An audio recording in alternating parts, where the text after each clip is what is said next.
خطبہ نمبر 88 صفحہ نمبر 253 حضرت علی علیہ السلام نہج البلاغہ مورخہ 7 جون 2012 بروز جمعرات۔ بسم اللہ الرحمن الرحیم۔ تمام حمد اس اللہ کے لیے ہے جو نظر آئے بغیر جانا پہچانا ہوا ہے اور سوچ بچار میں پڑے بغیر پیدا کرنے والا ہے۔ وہ اس وقت بھی دائم و برقرار تھا جب نہ برجوں والا آسمان تھا، نہ بلند دروازوں والے حجاب تھے، نہ اندھیری راتیں، نہ ٹھہرا ہوا سمندر، نہ لمبے چوڑے راستوں والے پہاڑ، نہ اڑی ترچھی پہاڑی راہیں، اور نہ یہ بچھے ہوئے فرشوں والی زمین، نہ کس بل رکھنے والی مخلوق تھی۔ وہی مخلوقات کو پیدا کرنے والا اور اس کا وارث ہے، اور کائنات کا معبود اور ان کا رازق ہے۔ سورج اور چاند اس کی منشا کے مطابق ایک ڈھرے پر بڑھے جانے کی سر توڑ کوششوں میں لگے ہوئے ہیں، جو ہر نئی چیز کو فرسودہ اور دور کی چیزوں کو قریب کر دیتے ہیں۔ اس نے سب کو روزی بانٹ رکھی ہے، وہ سب کے عمل و کردار اور سانسوں کے شمار تک کو جانتا ہے۔ وہ چوری چھپی نظروں اور سینے کی مخفی نیتوں اور صلب میں ان کے ٹھکانوں اور شکم میں ان کے سونپے جانے کی جگہوں کا احاطہ کیے ہوئے ہے، یہاں تک کہ ان کی عمریں اپنی حد و انتہا کو پہنچ جائیں۔ وہ ایسی ذات ہے کہ رحمت کی وسعتوں کے باوجود اس کا عذاب دشمنوں پر سخت ہے، اور عذاب کی سختیوں کے باوجود دوستوں کے لیے اس کی رحمت وسیع ہے۔ جو اسے دبانا چاہے اس پر قابو پا لینے والا، اور جو اس سے ٹکر لینا چاہے اسے تباہ و برباد کرنے والا ہے، اور جو اس کی مخالفت کرے اسے رسوا و ذلیل کرنے والا، اور جو اس سے دشمنی برتے اس پر غلبہ پانے والا ہے۔ جو اس پر بھروسہ کرتا ہے وہ اس کے لیے کافی ہو جاتا ہے، اور جو کوئی اس سے مانگتا ہے اسے دے دیتا ہے، اور جو اسے قرضہ دیتا ہے یعنی اس کی راہ میں خرچ کرتا ہے وہ اسے ادا کرتا ہے۔ جو شکر کرتا ہے اسے بدلہ دیتا ہے۔ اللہ کے بندوں، اپنے نفسوں کو تولے جانے سے پہلے تول لو، اور محاسبہ کیے جانے سے قبل خود اپنا محاسبہ کر لو۔ گلے کا پھندا تنگ ہونے سے پہلے سانس لے لو، اور سختی کے ساتھ ہنکائے جانے سے پہلے مطیع و فرما بردار بن جاؤ۔ اور یاد رکھو کہ جسے اپنے نفس کے لیے یہ توفیق نہ ہو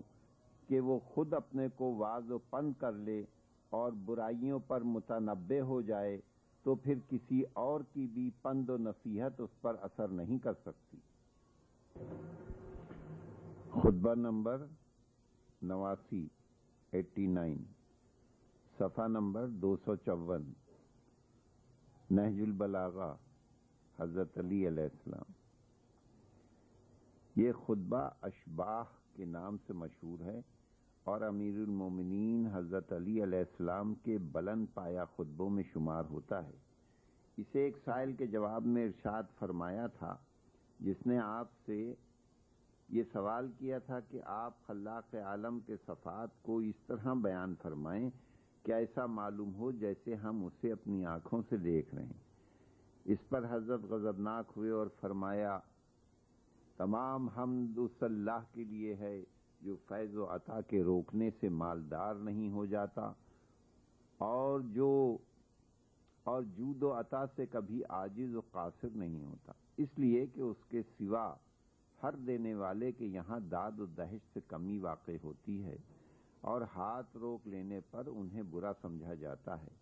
وہ فائدہ بخش نعمتوں اور عطیوں کی فراوانیوں اور روزیوں کی تقسیم سے ممنون احسان بنانے والا ہے۔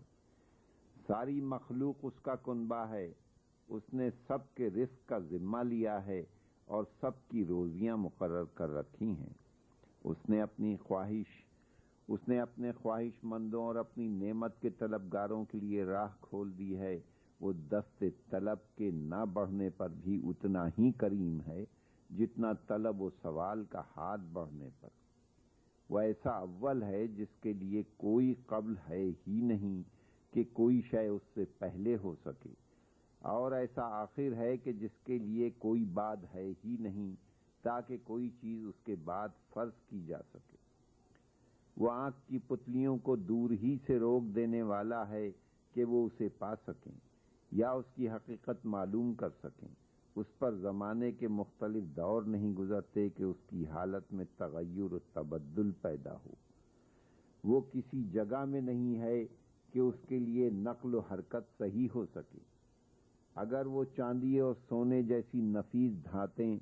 کہ جنہیں پہاڑوں کی معدن لمبی لمبی سانسیں بھر کے اچھال دیتے ہیں اور بکھرے ہوئے موتی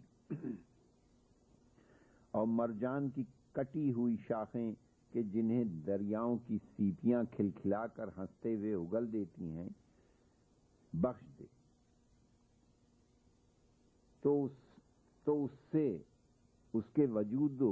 جود و عطا پر کوئی اثر نہیں پڑتا، اور نہ اس کی دولت کا ذخیرہ اس سے ختم ہو سکتا ہے، اور اس کے پاس پھر بھی انعام و اکرام کے اتنے ذخیرے موجود رہیں گے جنہیں لوگوں کی مانگ ختم نہیں کر سکتی، اس لیے کہ وہ ایسا فیاض ہے جسے سوالوں کا پورا کرنا مفلس نہیں بنا سکتا، اور گڑ گڑا کر سوال کرنے والوں کا حد سے بڑھا ہوا اصرار بخل پر آمادہ نہیں کر سکتا۔ اے اللہ کی صفتوں کو دریافت کرنے والے، دیکھو کہ جن صفتوں کا تمہیں قرآن نے پتہ دیا ہے ان میں تم اس کی پیروی کرو اور اسی کے نور ہدایت سے کسب ضیاء کرتے رہو، اور جو چیزیں کہ قرآن میں واجب نہیں اور نہ سنت پیغمبر و ائمہ ہدیٰ میں ان کا نام و نشان ہے، اور صرف شیطان نے اس کے جاننے کی تمہیں زحمت دی ہے، اس کا علم اللہ ہی کے پاس رہنے دو، اور یہی تم پر اللہ کے حق کی آخری حد ہے۔ اور اس بات کو یاد رکھو کہ علم میں راسخ و پختہ لوگ وہی ہیں کہ جو غیب کے پردوں میں چھپی ہوئی ساری چیزوں کا اجمالی طور پر اقرار کرتے ہیں اور ان پر اعتقاد رکھتے ہیں، اگرچہ ان کی تفسیر و تفصیل نہیں جانتے، اور یہی اقرار انہیں غیب پر پڑے ہوئے پردوں میں درانہ گھسنے سے بے نیاز بنائے ہوئے ہے۔ اور اللہ نے اس بات پر ان کی مدح کی ہے کہ جو چیز ان کے احاطہ علم سے باہر ہوتی ہے اس کی رسائی سے اپنے عجز کا اعتراف کر لیتے ہیں، اور اللہ نے جس چیز کی حقیقت سے بحث کرنے کی تکلیف نہیں دی اس میں تعمق و کاوش کے ترک ہی کا نام رسوخ رکھا ہے، لہذا بس اسی پر اکتفا کرو اور اپنے عقل کے پیمانے کے مطابق اللہ کی عظمت کو محدود نہ بناؤ، ورنہ تمہارا شمار ہلاک ہونے والوں میں قرار پائے گا۔ وہ ایسا قادر ہے کہ جب اس کی قدرت کی انتہا معلوم کرنے کے لیے وہم اپنے تیر چلا رہا ہو اور فکر ہر طرح کے وسوسوں کے ادھیڑ بن سے آزاد ہو کر اس کی قلم رو مملکت کے گہرے بھیدوں پر آگاہ ہونے کے درپے ہو، اور دل اس کی صفتوں کی کیفیت سمجھنے کے لیے والہانہ طور پر دوڑ پڑے، اور ذات الہی کو جاننے کے لیے غفلتوں کی جستجو، عقلوں کی جستجو و تلاش کی راہ میں حد بیان سے زیادہ دور تک چلی گئی ہوں، تو اللہ اس وقت جب وہ غیب کی تیرگیوں کے گڑھوں کو عبور کر رہی ہوتی ہیں ان سب کو ناکامیوں کے ساتھ پلٹا دیتا ہے۔ چنانچہ جب اس طرح منہ کی کھا کر پلٹتی ہیں تو انہیں یہ اعتراف کرنا پڑتا ہے کہ ایسی بے راہ رویوں سے اس کی معرفت کا کھوج نہیں لگایا جا سکتا، اور نہ فکر پیماؤں کے دلوں میں اس کی عزت کے تمکنت و جلال کا ذرا سا شائبہ آ سکتا ہے۔ وہ وہی ہے کہ جس نے مخلوقات کو ایجاد کیا بغیر اس کے کہ کوئی مثال اپنے سامنے رکھتا، اور بغیر اس کے کہ اپنے سے پہلے کسی اور خالق و معبود کی بنائی ہوئی چیزوں کا چربا اتارتا۔ اس نے اپنی قدرت کی بادشاہت اور ان عجیب چیزوں کے واسطے سے کہ جن میں اس کی حکمت و دانائی کے آثار منہ سے بول رہے ہیں، اور مخلوق کے اس اعتراف سے کہ وہ اپنے رکنے تھمنے میں اس کے سہارے کی محتاج ہے، ہمیں وہ چیزیں دکھائی ہیں کہ جنہوں نے قہراً دلیل قائم ہو جانے کے دباؤ سے اس کی معرفت کی طرف ہماری رہنمائی کی ہے، اور اس کی پیدا کردہ عجیب و غریب چیزوں میں اس کی صنعت کے نقش و نگار اور حکمت کے آثار نمایاں اور واضح ہیں۔ چنانچہ ہر مخلوق اس کی ایک حجت اور ایک برہان بن گئی ہے،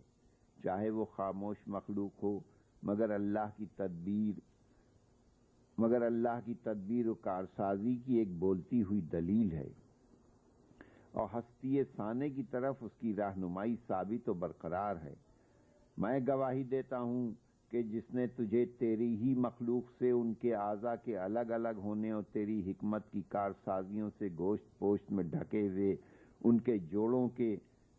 سروں کے ملنے میں تشبیہ دی، اس نے اپنے چھپے ہوئے ضمیر کو تیری معرفت سے وابستہ نہیں کیا،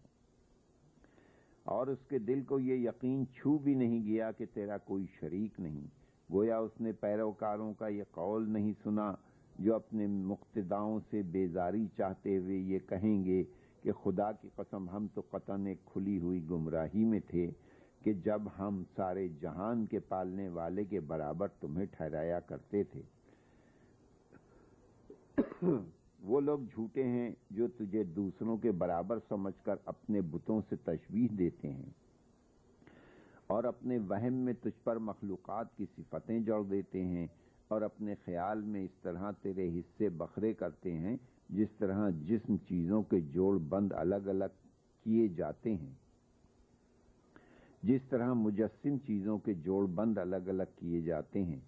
اور اپنی عقلوں کی سوجھ بوجھ کے مطابق تجھے مختلف قوتوں والی مخلوقات پر قیاس کرتے ہیں۔ میں گواہی دیتا ہوں کہ جس نے تجھے تیری مخلوق میں سے کسی کے برابر جانا، اس نے تیرا ہمسر بنا ڈالا، اور تیرا ہمسر بنانے والا تیری کتاب کی محکم آیتوں کے مضامین اور ان حقائق کا جنہیں تیری طرف کے روشن دلائل واضح کر رہے ہیں منکر ہے، تو وہ اللہ ہے کہ عقلوں کی حد میں گھر نہیں سکتا کہ ان کی سوچ بچار کی زد پر آ کر کیفیات کو قبول کر لے، اور نہ ان کے غور و فکر کی جولانیوں میں تیری سمائی ہے کہ تو محدود ہو کر ان کے فکری تصرفات کا پابند بن جائے۔ اسی خطبے کا ایک حصہ یہ ہے، اس نے جو چیزیں پیدا کی ان کا ایک اندازہ رکھا مضبوط و مستحکم، اور ان کا انتظام کیا عمدہ و پاکیزہ،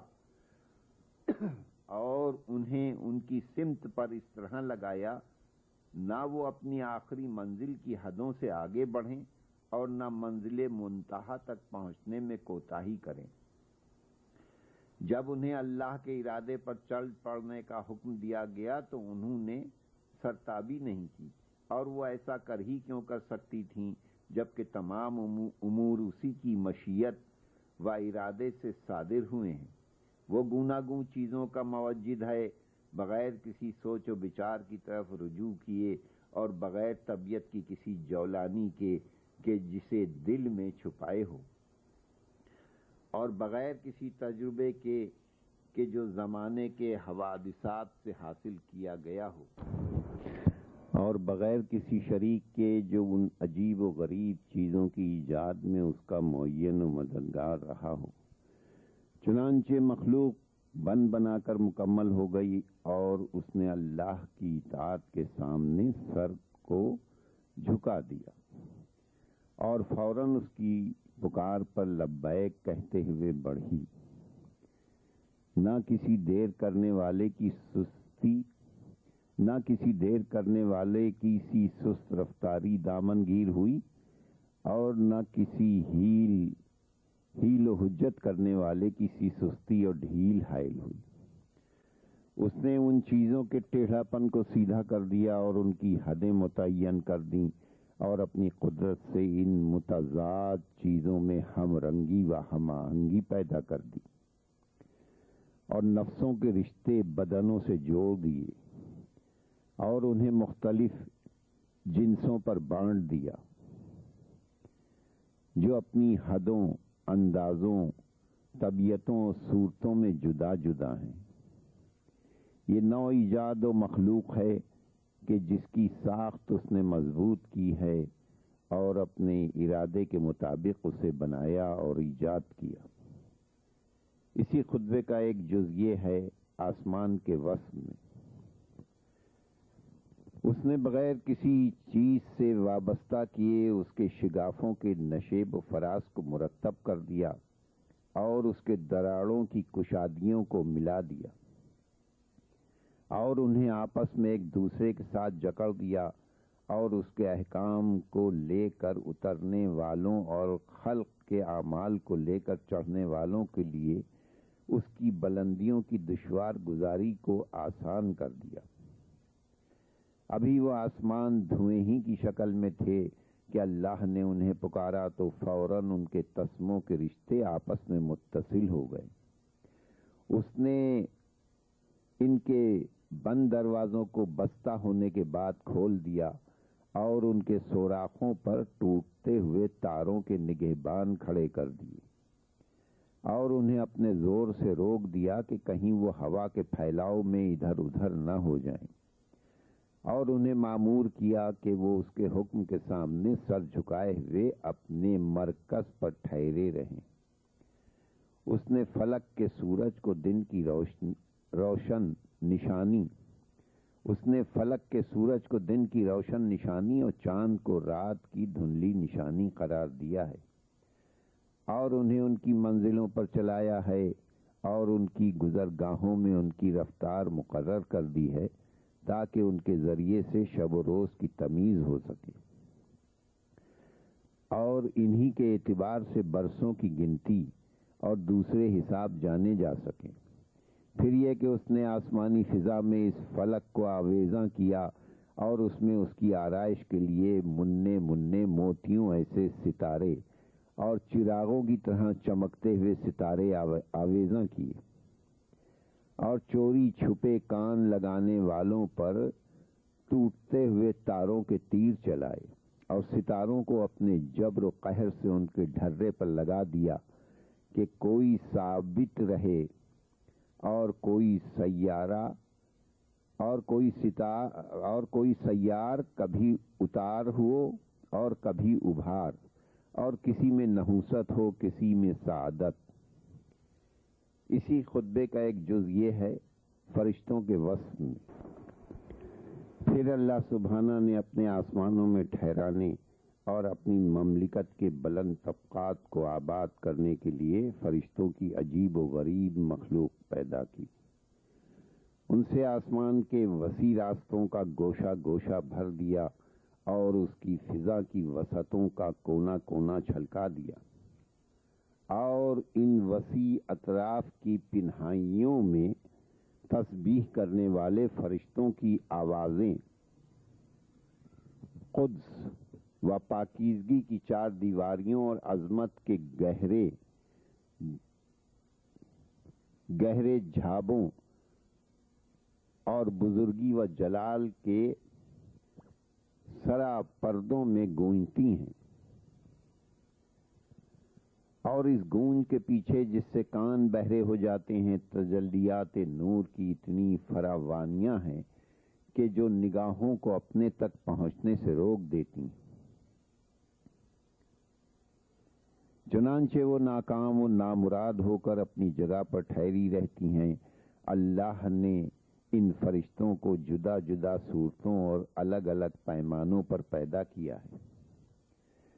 وہ بال و پر رکھتے ہیں اور اس کے جلال و عزت کی تسبیح کرتے ہیں، اور مخلوق میں جو اس کی صنعتیں اجاگر ہوئی ہیں انہیں اپنی طرف نسبت نہیں دیتے، اور نہ یہ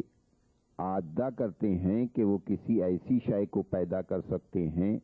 کہ جس کے پیدا کرنے میں وہ منفرد و یکتا ہے، بلکہ وہ اس کے معزز بندے ہیں جو کسی بات کے کہنے میں اس سے سبقت نہیں کرتے اور وہ اسی کے کہنے پر چلتے ہیں۔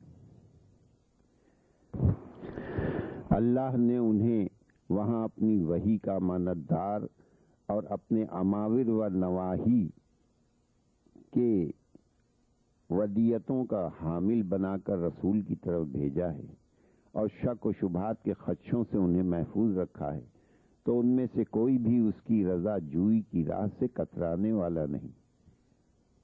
اور اس نے اپنی توفیق و اعانت سے ان کی دستگیری کی اور خضوع و خشوع کی عجز و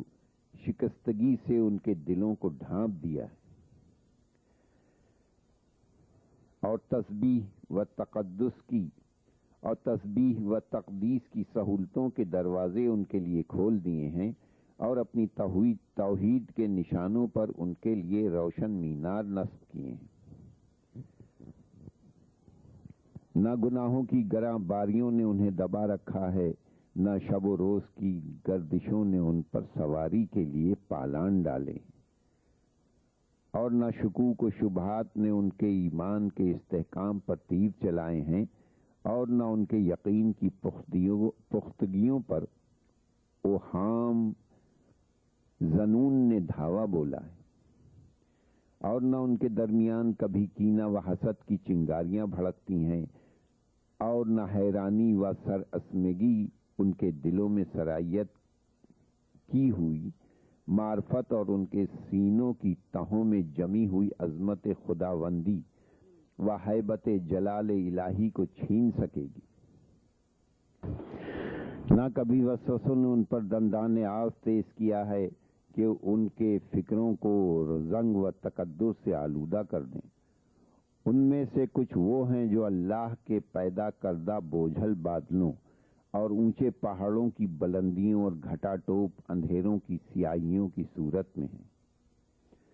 اور ان میں کچھ وہ ہیں جن کے قدم تحت الثری کی حدوں کو چیر کر نکل گئے ہیں،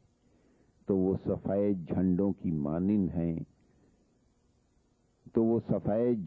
مانند ہیں جو فضا کی وسعت کو چیرتے ہوئے آگے بڑھ گئے ہیں،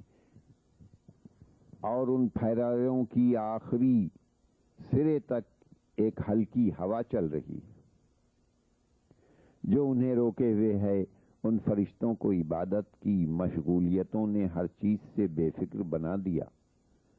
اور ایمان کے ٹھوس عقیدے ان کے لیے اللہ کی معرفت کا وسیلہ بن گئے ہیں، اور یقین کامل نے اوروں سے ہٹا کر اسی سے ان کی لو لگا دی ہے۔ اللہ کی طرف نعمتوں کے سوا کسی غیر کے عطا و انعام کی انہیں خواہش ہی نہیں ہوتی۔ انہوں نے معرفت کے شیریں مزے چکھے ہیں کہ محبت کے سیراب کرنے والے جام سے سرشار ہیں، اور ان کے دلوں کی تہ میں اس کا خوف جڑ پکڑ چکا ہے، تو انہوں نے لمبی چوڑی عبادتوں سے اپنی سیدھی کمریں ٹیڑھی کر لی ہیں، اور ہمہ وقت اسی کی طلب میں لگے رہنے کے باوجود ان کے تضرع و عاجزی کے ذخیرے ختم نہیں ہوتے، اور قرب الہی کی بلندیوں کے باوجود خوف و خشوع کے پھندے ان کے گلے سے نہیں اترتے۔ نہ ان میں کبھی خود پسندی پیدا ہوتی ہے کہ وہ اپنے گزشتہ اعمال کو زیادہ خیال کرنے لگیں، اور نہ جلال پروردگار کے سامنے ان کے عجز و انکسار نے یہ موقع آنے دیا ہے کہ وہ اپنی نیکیوں کو بڑا سمجھ سکیں۔ ان میں مسلسل تاب اٹھانے کے باوجود بھی سستی نہیں آنے پاتی، اور نہ ان کی طلب و رغبت میں کبھی کمی پیدا ہوئی ہے کہ وہ اپنے پالنے والے کے توقعات سے روگرداں ہو جائیں، اور نہ مسلسل مناجاتوں سے ان کی زبان کی نوکیں خشک ہوتی ہیں، اور نہ کبھی ایسا ہوا ہے کہ وہ دوسرے اشغال کی وجہ سے تضرع و زاری کی آوازوں کو دھیما کر لیں، اور نہ عبادت کی صفوں میں ان کے شانے آگے پیچھے ہو جاتے ہیں، اور نہ وہ آرام و راحت کی خاطر اس کے احکام کی تعمیل میں کوتاہی کر کے اپنی گردنوں کو ادھر سے ادھر کرتے ہیں۔ نہ ان کی کوششوں کے عزم پر غفلت کی نادانیاں حملہ آور ہوتی ہیں، اور نہ ان کی بلند ہمتوں میں فریب دینے والے وسوسوں کا گزر ہوتا ہے۔ انہوں نے احتیاج کے دن کے لیے صاحب عرش کو اپنا ذخیرہ بنا رکھا ہے، اور جب دوسرے لوگ مخلوقات کی طرف اپنی خواہشوں کو لے کر بڑھتے ہیں تو یہ بس اسی سے لو لگاتے ہیں۔ وہ اس کی عبادت کی انتہا کو نہیں پہنچ سکتے۔ انہیں عبادت کا والہانہ شوق کسی اور طرف لے جانے کے بجائے ان کی قلبی امید و بہم کے انہی سرچشموں کی طرف لے جاتا ہے جن کے سوتے کبھی موقوف نہیں ہوتے۔ خوف کھانے کے وجوہ ختم نہیں ہوئے کہ وہ اپنی کوششوں میں سستی کریں، اور نہ دنیا کے تموں نے انہیں جکڑ رکھا ہے کہ وہ دنیا کے لیے وقتی کوششوں کو اپنی اس جد و جہد پر ترجیح دیں، اور نہ انہوں نے اپنے سابقہ اعمال کو کبھی بڑا سمجھا ہے، اور اگر بڑا سمجھتے تو پھر امیدیں خوف خدا کے اندیشوں کو ان کے صفحے دل سے مٹا دیتی، اور نہ شیطان کے ورغلانے سے ان میں باہم اپنے پروردگار کے متعلق کبھی کوئی اختلاف پیدا ہوا، اور نہ ایک دوسرے سے کٹنے اور بگاڑ پیدا کرنے کی وجہ سے پراگندہ و متفرق ہوئے، اور نہ آپس میں حسد رکھنے کے سبب سے ان کے دلوں میں کینہ و بغض پیدا ہوا، اور نہ شک و شبہات میں پڑنے کی وجہ سے تتر بتر ہوئے، اور نہ پست ہمتوں نے ان پر کبھی قبضہ کیا۔ وہ ایمان کے پابند ہیں، انہیں اس کے بندھنوں سے کجی روگردانی، سستی یا کاہلی نے کبھی نہیں چھڑایا۔ سطح آسمان پر کھال کے برابر بھی ایسی جگہ نہیں کہ جہاں کوئی سجدہ کرنے والا فرشتہ یا تیزی سے تک و دو کرنے والا ملک نہ ہو۔ پروردگار کی اطاعت کے بڑھنے سے ان کے علم میں زیادتی ہی ہوتی رہتی ہے، اور ان کے دلوں میں اس کی عزت و عظمت کی جلالت بڑھتی ہی جاتی ہے۔ اسی خطبے کا ایک حصہ یہ ہے جس میں زمین اور اس کے پانی پر بچھائے جانے کی کیفیت بیان فرمائی ہے۔ اللہ نے زمین کو تہ و بالا ہونے والی مہیب لہروں اور بھرپور سمندروں کی انتہا گہرائیوں کے اوپر پاٹا، اور بھرپور سمندروں کی اتھاہ گہرائیوں کے اوپر پاٹا، جہاں موجیں موجوں سے ٹکرا کر تھپیڑے کھاتی ہیں، اور لہریں لہروں کو ڈھکیل کر گونج اٹھتی تھیں، اور اس طرح پھین دے رہی تھیں جس طرح مستی و ہیجان کے عالم میں نر اونٹ۔ چنانچہ اس مطلع تم پانی کی طغیانیاں زمین کے بھاری بوجھ کے دباؤ سے فرد ہو گئیں، اور جب اس نے اپنا سینہ اس پر ٹیک کر اسے روندا تو سارا جوش و خروش ٹھنڈا پڑ گیا، اور جب اپنے شانے ٹکا کر اس پر لوٹی تو وہ ذلتوں اور خواریوں کے ساتھ رام ہو گیا۔ کہاں تو اس کی موجیں دندنا رہی تھیں کہ اب عاجز و بے کس ہو کر تھم گیا، اور ذلت کی لگاموں میں اسیر ہو کر مطیع ہو گیا، اور زمین اس طوفان خیز پانی کے گہراؤ میں اپنا دامن پھیلا کر ٹھہر گئی، اور اس کے اٹھلانے اور سر اٹھانے کے غرور و تکبر سے ناک اوپر چڑھانے اور بہاؤ میں تفوق و سر بلندی دکھانے کا خاتمہ کر دیا، اور اس کی روانی کی بے اعتدالیوں پر ایسے بند باندھے کہ وہ اچھلنے کودنے کے بعد بالکل بے دم ہو کر ٹھہر گیا، اور جست و خیز کی مستیاں دکھا کر تھم گیا۔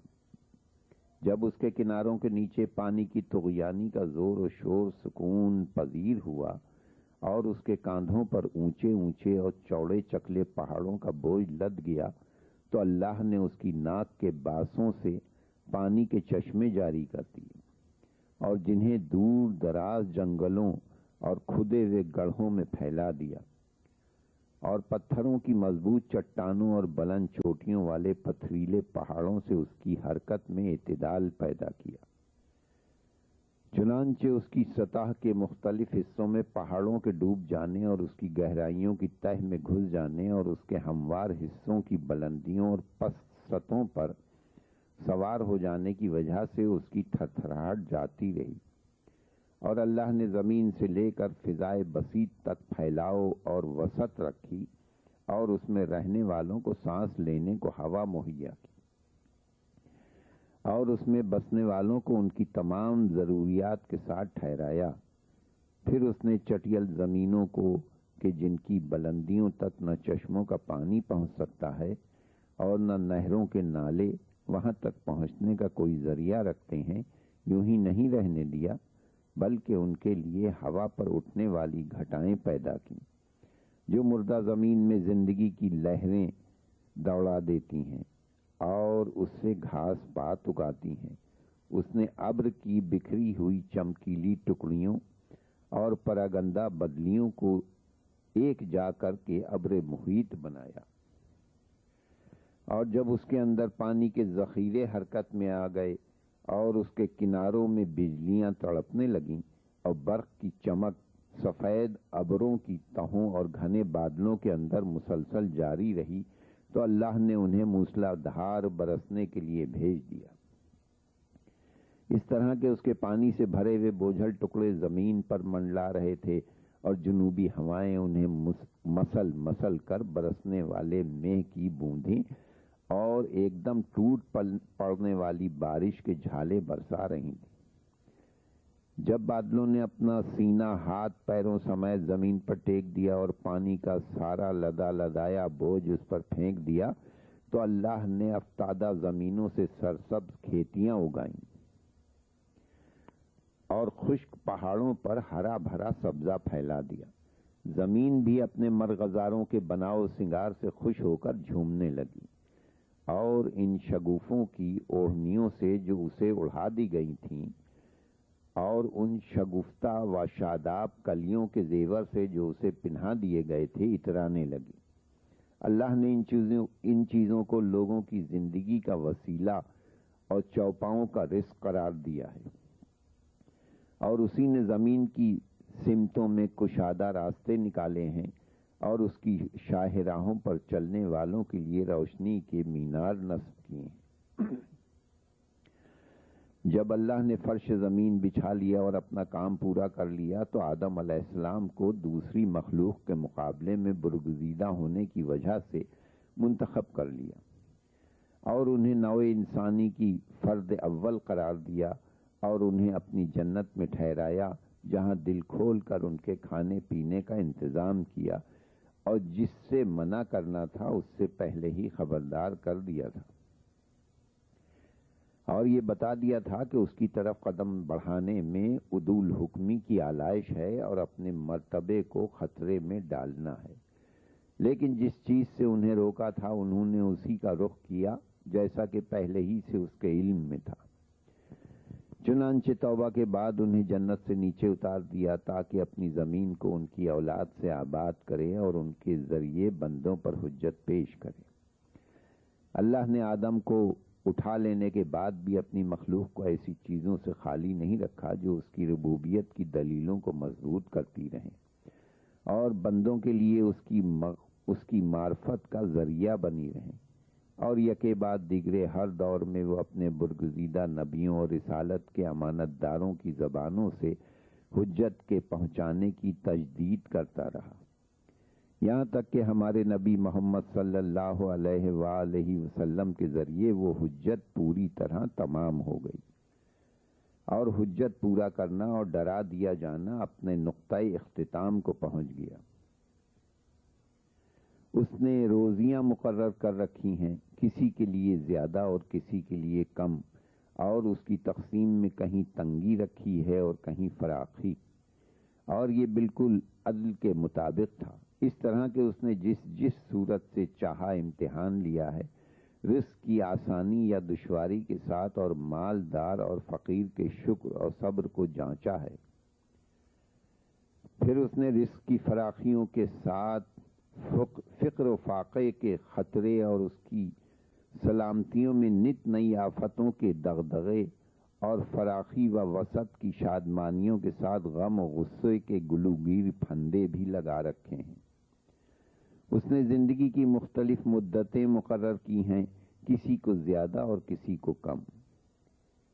کسی کو آگے اور کسی کو پیچھے کر دیا ہے، اور ان مدتوں کی رسیوں کی موت سے گرہ لگا دی ہے،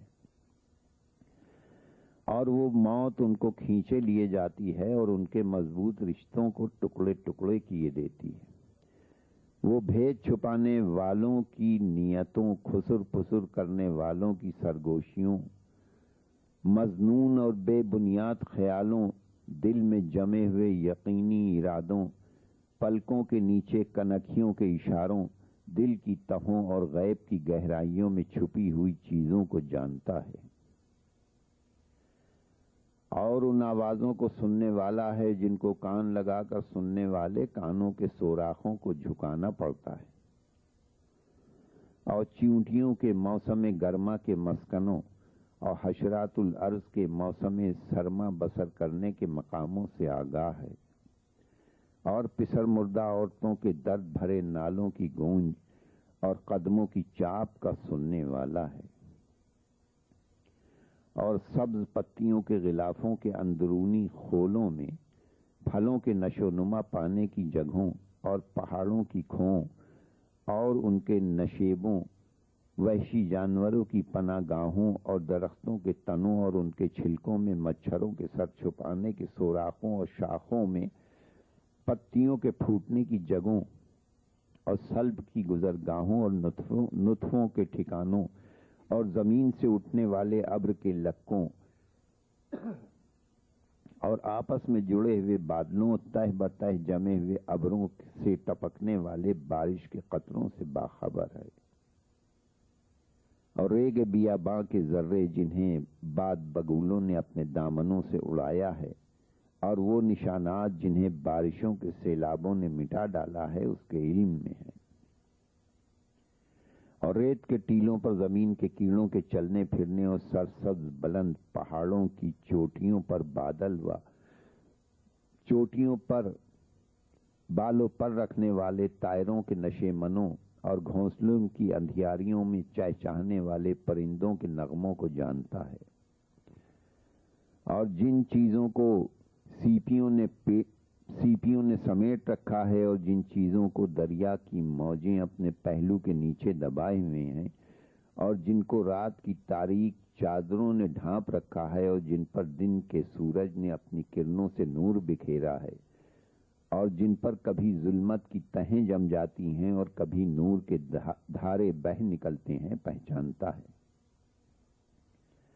وہ ہر قدم کا نشان، ہر چیز کی حس و حرکت، ہر لفظ کی گونج، ہر ہونٹ کی جنبش، ہر جاندار کا ٹھکانہ، ہر ذرے کا وزن اور ہر جیدار کی سسکیوں کی آواز اور جو کچھ بھی زمین پر ہے سب اس کے علم میں ہے۔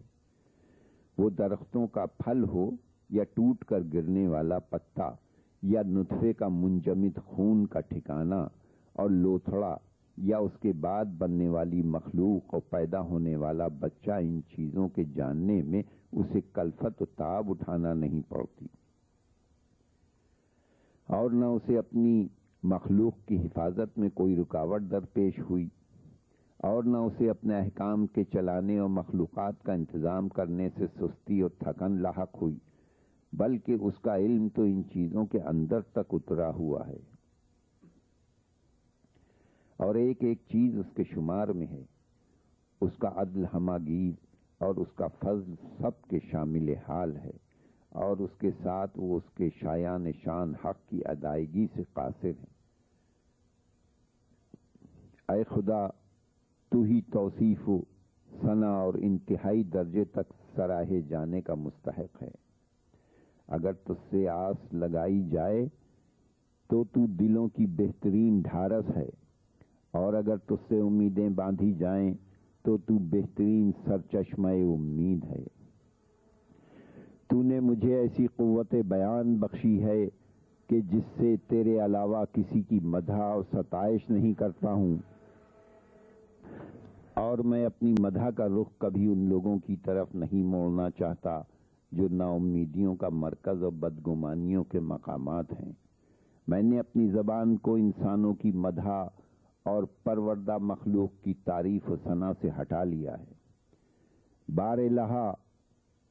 ہر ثنا گستر کے لیے اپنے ممدوح پر انعام و اکرام اور عطا و بخشش پانے کا حق ہوتا ہے، اور میں تجھ سے امید لگائے بیٹھا ہوں یہ کہ تو رحمت کے ذخیروں اور مغفرت کے خزانوں کا پتہ دینے والا ہے۔ خدایا، یہ تیرے سامنے وہ شخص کھڑا ہے جس نے تیری توحید و یکتائی میں تجھے منفرد مانا ہے، اور ان ستائشوں اور تعریفوں کا تیرے علاوہ کسی کو اہل نہیں سمجھا۔ میری احتیاط تجھ سے وابستہ ہے، تیری ہی بخششوں اور کامرانیوں سے اس کی بے نوائی کا علاج ہو سکتا ہے، اور اس کے فقر فاقہ کو تیرا ہی جود و احسان سہارا دے سکتا ہے۔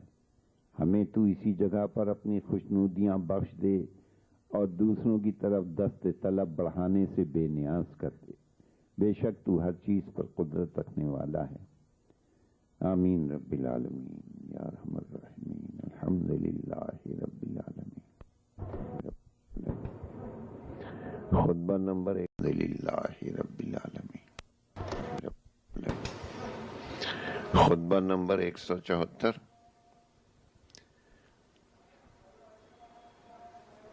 قرآن کے بارے میں حضرت علی علیہ السلام کا ارشاد، ماخوذ از نہج البلاغہ۔ بسم اللہ الرحمن الرحیم۔ خداوند عالم کے ارشادات سے فائدہ اٹھاؤ اور اس سے نصیحت حاصل کرو اور اس کی نصیحتوں کو مانو، کیونکہ اس نے واضح دلیلوں سے تمہارے لیے کسی عذر کی گنجائش نہیں رکھی اور تم پر پوری طرح حجت کو تمام کر دیا ہے، اور اپنے پسندیدہ و ناپسند اعمال تم سے بیان کر دیے ہیں تاکہ اچھے اعمال بجا لاؤ اور برے کاموں سے بچو۔ رسول اللہ صلی اللہ علیہ وآلہ وسلم کا ارشاد ہے کہ جنت ناگواریوں میں گھری ہوئی ہے اور دوزخ خواہشوں میں گھرا ہوا ہے۔ یاد رکھو کہ اللہ کی ہر اطاعت ناگوار صورت میں اور اس کی ہر معصیت عین خواہش بن کر سامنے آتی ہے۔ خدا اس شخص پر رحمت کرے جس نے خواہشوں سے دوری اختیار کی اور اپنے نفس کے ہوا و حوث کو جڑ بنیاد سے اکھیڑ دیا، کیونکہ نفس خواہشوں میں لامحدود درجے تک بڑھنے والا ہے، اور وہ ہمیشہ خواہش و آرزوئے گناہ کی طرف مائل ہوتا ہے۔ اللہ کے بندوں، تمہیں معلوم ہونا چاہیے کہ مومن زندگی کے صبح شام میں اپنے نفس سے بدگمان رہتا ہے اور اس پر کوتاہیوں کا الزام لگاتا ہے اور اس سے عبادتوں میں اضافے کا خواہش مند رہتا ہے۔ تم ان لوگوں کی طرح بنو کہ جو تم سے پہلے آگے بڑھ چکے ہیں اور تمہارے قبل اس راہ سے گزر چکے ہیں۔ انہوں نے دنیا سے یوں اپنا رخت سفر باندھا جس طرح مسافر اپنا ڈیرا اٹھا لیتا ہے، اور دنیا کو اس طرح طے کیا جس طرح سفر کی منزلوں کو۔ یاد رکھو کہ یہ قرآن ایسا نصیحت کرنے والا ہے جو فریب نہیں دیتا، اور ایسا ہدایت کرنے والا ہے جو گمراہ نہیں کرتا، اور ایسا بیان کرنے والا ہے جو جھوٹ نہیں بولتا۔ جو بھی اس قرآن کا ہم نشیں ہوا وہ ہدایت کو بڑھا کر اور گمراہی و ضلالت کو گھٹا کر اس سے الگ ہوا۔ جان لو کہ کسی کو قرآن کے تعلیمات کے بعد کسی اور لاہے عمل کی احتیاج نہیں رہتی، اور نہ کوئی قرآن سے کچھ سیکھنے سے پہلے اس سے بے نیاز ہو سکتا ہے۔ اس سے اپنی بیماریوں کی شفا چاہو اور اپنی مصیبتوں پر اس سے مدد مانگو۔ اس میں کفر و نفاق اور ہلاکت و گمراہی جیسی بڑے بڑے مرضوں کی شفا پائی جاتی ہے۔ اس کے وسیلے سے اللہ سے مانگو اور اس کی دوستی کو لیے ہوئے اس کا رخ کرو، اور اسے لوگوں کے مانگنے کا ذریعہ نہ بناؤ۔ یقیناً بندوں کے لیے اللہ کی طرف متوجہ ہونے کا اس جیسا کوئی ذریعہ نہیں۔ تمہیں معلوم ہونا چاہیے کہ قرآن ایسا شفاعت کرنے والا ہے جس کی شفاعت مقبول، اور ایسا کلام کرنے والا ہے جس کی ہر بات تصدیق شدہ ہے۔ قیامت کے دن جس کی یہ شفاعت کرے گا وہ اس کے حق میں مانی جائے گی،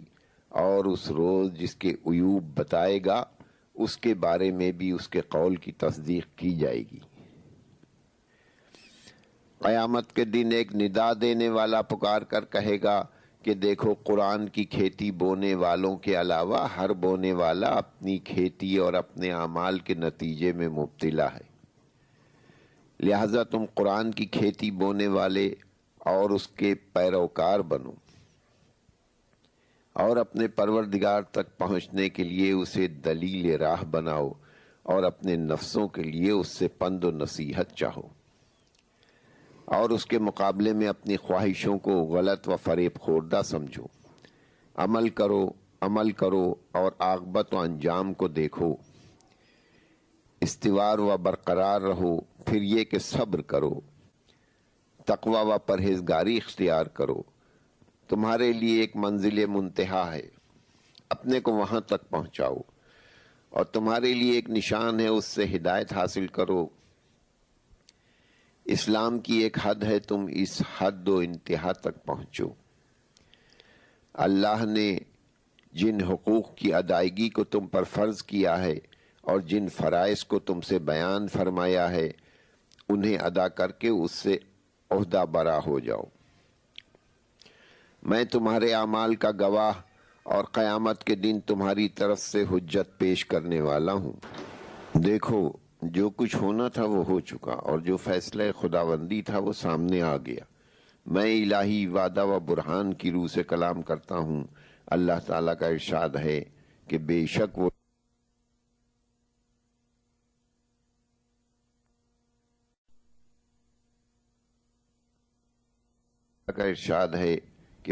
وہ لوگ جنہوں نے یہ کہا کہ ہمارا پروردگار اللہ ہے، اور پھر وہ اس عقیدے پر جمے رہے، ان پر فرشتے اترتے ہیں اور یہ کہتے ہیں کہ تم خوف نہ کھاؤ اور غمگین نہ ہو، تمہیں اس جنت کی بشارت ہو جس کا تم سے وعدہ کیا گیا ہے۔ اب تمہارا قول تو یہ ہے کہ ہمارا پروردگار اللہ ہے، تو اب اس کتاب اور اس کی شریعت کی راہ اور اس کی عبادت کے نیک طریقے پر جمے رہو، اور پھر اس سے نکل نہ بھاگو، اور نہ اس میں بدعتیں پیدا کرو، اور نہ اس کے خلاف چلو، اس لیے کہ اس راہ سے نکل بھاگنے والے قیامت کے دن اللہ کی رحمت سے جدا ہونے والے ہیں۔ پھر یہ کہ تم اپنے اخلاق و اطوار کو پلٹنے اور انہیں عدلنے بدلنے سے پرہیز کرو، دو رخی اور متولن مزاجی سے بچتے رہو، اور ایک زبان رکھو۔ انسان کو چاہیے کہ وہ اپنی زبان کو قابو میں رکھے، اس لیے کہ اپنے مالک سے منہ کرنے والی ہے۔ خدا کی قسم، میں نے کسی پرہیزگار کو نہیں دیکھا کہ تقوی اس کے لیے مفید ثابت ہوا ہو جب تک کہ اس نے اپنی زبان کی حفاظت نہ کی ہو۔ بے شک مومن کی زبان اس کے دل کے پیچھے ہے، اور منافق کا دل اس کی زبان کے پیچھے ہے، کیونکہ مومن جب کوئی بات کہنا چاہتا ہے تو پہلے اسے دل میں سوچ لیتا ہے، اگر وہ اچھی بات ہوتی ہے تو اسے ظاہر کرتا ہے، اور اگر بری ہوتی ہے تو اسے پوشیدہ ہی رہنے دیتا ہے۔ اور منافق کی زبان پر جو آتا ہے کہہ گزرتا ہے، اسے یہ کچھ خبر نہیں ہوتی کہ کون سی بات اس کے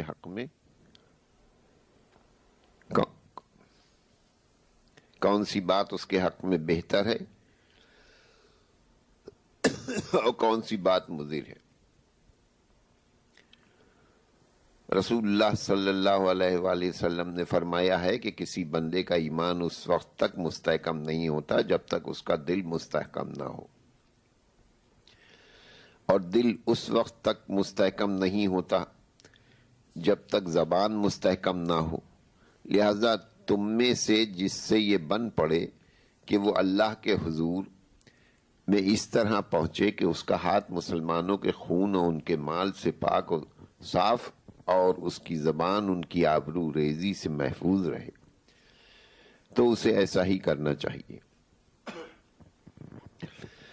خدا کے بندو، یاد رکھو کہ مومن اس سال بھی جس چیز کو حلال سمجھتا ہے اسے اگلے سال بھی حلال سمجھتا ہے، اور اس سال بھی اس چیز کو حرام کہتا ہے جسے گزشتہ سال حرام کہہ چکا ہے۔ اور یاد رکھو کہ لوگوں کی پیدا کی ہوئی بدعتیں ان چیزوں کو جو خدا کی طرف سے حرام ہیں حلال نہیں کر سکتی، بلکہ حلال وہ ہے جسے اللہ نے حلال کیا ہے، اور حرام وہ ہے جسے اللہ نے حرام کیا ہے۔ تم تمام چیزوں کو تجربہ و آزمائش سے پرکھ چکے ہو، اور پہلے لوگوں سے تمہیں پند و نصیحت بھی کی جا چکی ہے، اور تم حق و باطل کی مثالیں بھی تمہارے سامنے پیش کی جا چکی ہیں، اور واضح حقیقتوں کی طرف تمہیں دعوت دی جا چکی ہے۔ اب اس آواز کے سننے سے قاصر وہی ہو سکتا ہے جو واقعی بہرا ہو، اور اس کے دیکھنے سے معذور وہی سمجھا جا سکتا ہے جو اندھا ہو، اور جسے اللہ کی آزمائشوں اور تجربوں سے فائدہ نہ پہنچے وہ کسی پند و نصیحت سے فائدہ نہیں اٹھا سکتا۔ اسے زیاں کاریاں ہی درپیش ہوں گی، یہاں تک کہ وہ بری باتوں کو اچھا اور اچھی باتوں کو برا سمجھے گا۔ چونکہ لوگ دو قسم کے ہوتے ہیں، ایک شریعت کے پیروکار اور دوسرے بدعت ساز، کہ جن کے پاس نہ سنت پیغمبر کی کوئی سند ہوتی ہے اور نہ دلیل و برہان کی روشنی۔ بلا شبہ اللہ سبحانہ نے کسی کو ایسی نصیحت نہیں کی جو اس قرآن کے مانند ہو، کیونکہ یہ اللہ کی مضبوط رسی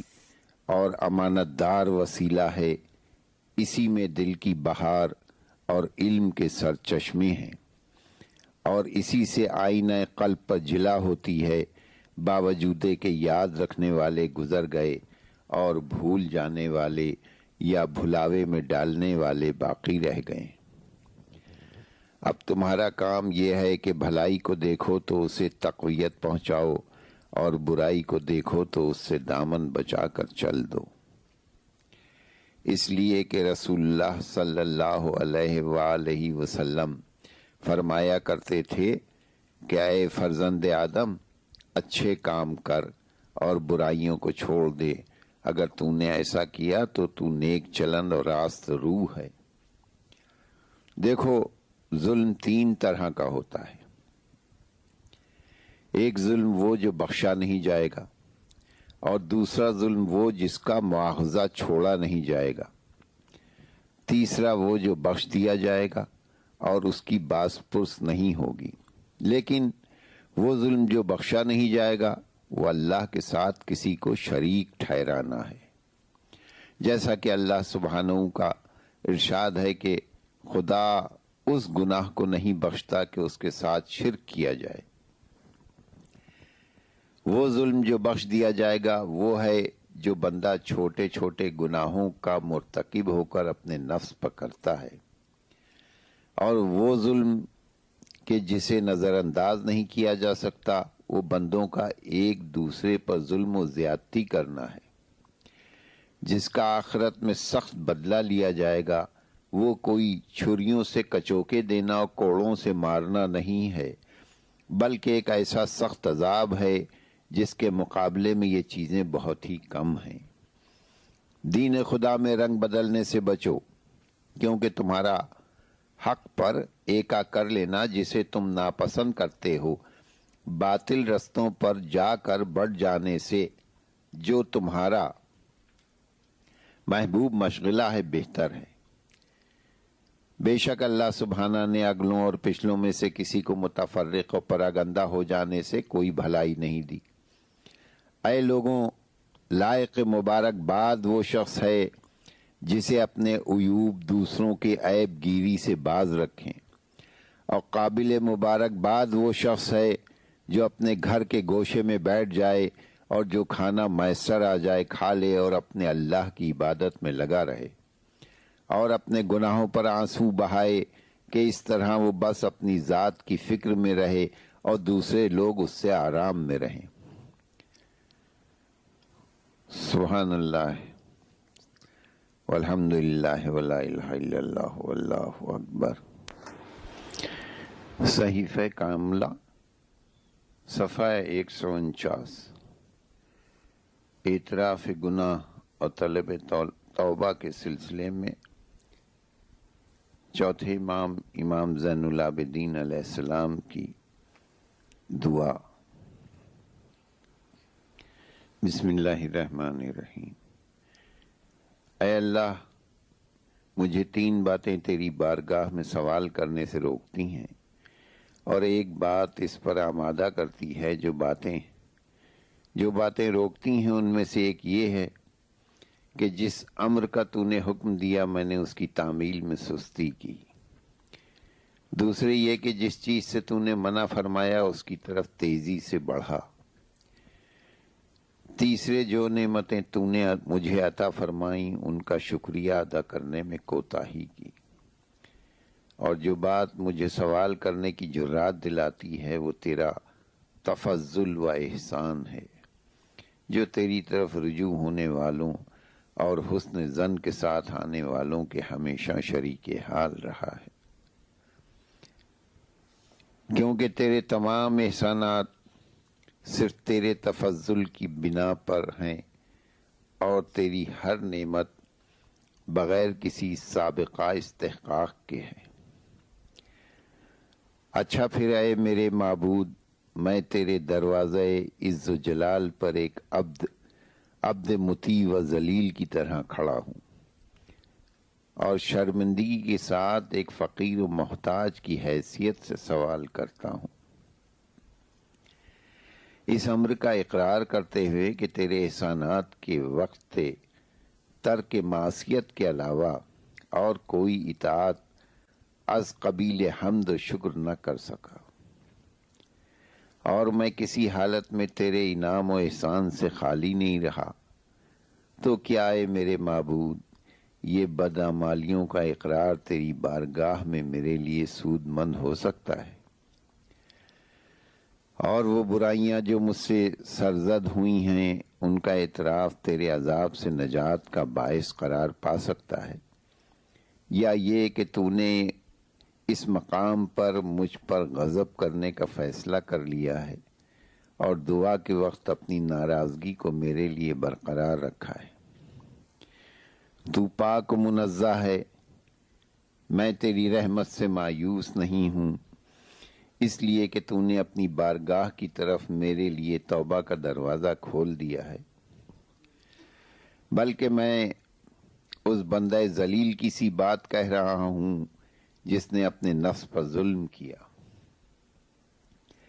اور اپنے پروردگار کی حرمت کا لحاظ نہ رکھا، جس کے گناہ عظیم اور روز افزوں ہیں، جس کی زندگی کے دن گزر گئے اور گزرتے جا رہے ہیں، یہاں تک کہ جب اس نے دیکھا کہ مدت عمل تمام ہو گئی اور عمر اپنی آخری حد کو پہنچ گئی، اور یہ یقین ہو گیا کہ اب تیرے ہاں حاضر ہوئے بغیر کوئی چارہ نہیں اور تجھ سے نکل بھاگنے کی کوئی صورت نہیں ہے، تو وہ ہمتاً تیری طرف رجوع ہوا اور صدق نیت سے تیری بارگاہ میں توبہ کی۔ اب وہ بالکل پاک و صاف دل کے ساتھ تیرے حضور کھڑا ہے۔ پھر کپکپاتی آواز سے اور دبے لہجے میں تجھے پکارا، اس حالت میں کہ خشوع و تذلل کے ساتھ تیرے سامنے جھک گیا اور سر کو نہڑا کر تیرے آگے خمیدہ ہو گیا۔ خوف سے اس کے دونوں پاؤں تھر تھرا رہے ہیں اور سیل اشک اس کے رخساروں پر رواں ہے، اور تجھے اس طرح پکار رہا ہے، اے سب رحم کرنے والوں سے زیادہ رحم کرنے والے، اے ان سب سے بڑھ کر رحم کرنے والے جن سے طلبگاران رحم و کرم بار بار رحم کی التجائیں کرتے ہیں،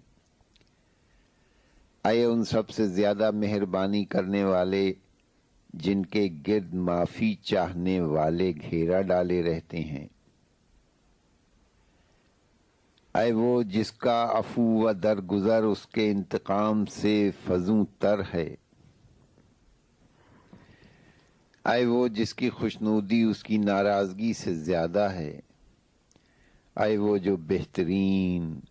عفو و درگزر کے باعث مخلوقات کے نزدیک حمد و ستائش کا مستحق ہے، اے وہ جس نے اپنے بندوں کو اے وہ جس نے اپنے بندوں کو قبول توبہ کا خوگر کیا ہے اور توبہ کے ذریعے ان کے بگڑے ہوئے کاموں کی درستگی چاہی ہے، اے وہ جو ان کے ذرا سے عمل پر خوش ہو جاتا ہے اور تھوڑے سے کام کا بدلہ زیادہ دیتا ہے، اے وہ جس نے ان کی دعاؤں کو قبول کرنے کا ذمہ لیا ہے، اے وہ جس نے عذر و تفضل و احسان بہترین جزا کا وعدہ کیا ہے، اے وہ جس نے عذر و تفضل و احسان بہترین جزا کا وعدہ کیا ہے، جن لوگوں نے تیری معصیت کی اور تو نے انہیں بخش دیا، میں ان سے زیادہ گناہگار نہیں ہوں، اور جنہوں نے تجھ سے معذرت کی اور تو نے ان کی معذرت کو قبول کر لیا، ان سے زیادہ قابل سرزنش نہیں ہوں، اور جنہوں نے تیری بارگاہ میں توبہ کی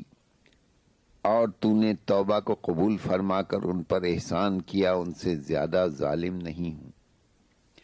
لہذا میں اپنے اس موقف کو دیکھتے ہوئے تیری بارگاہ میں توبہ کرتا ہوں، اس شخص کی سی توبہ جو اپنے پچھلے گناہوں پر نادم و خطاؤں کے ہجوم سے خوف زدہ اور جن برائیوں کا مرتکب ہوتا رہا ہے ان پر واقعی شرمسار ہو، اور جانتا ہو کہ بڑے سے بڑے گناہ کو معاف کر دینا تیرے نزدیک کوئی بڑی بات نہیں ہے، اور بڑی سے بڑی خطا سے درگزر کرنا تیرے لیے کوئی مشکل نہیں ہے، اور سخت سے سخت جرم سے چشم پوشی کرنا تجھے ذرا گراں نہیں ہے، یقیناً تمام بندوں میں سے وہ بندہ تجھے زیادہ محبوب ہے جو تیرے مقابلے میں سرکشی نہ کرے، گناہوں پر مصر نہ ہو اور توبہ و استغفار کی پابندی کرے،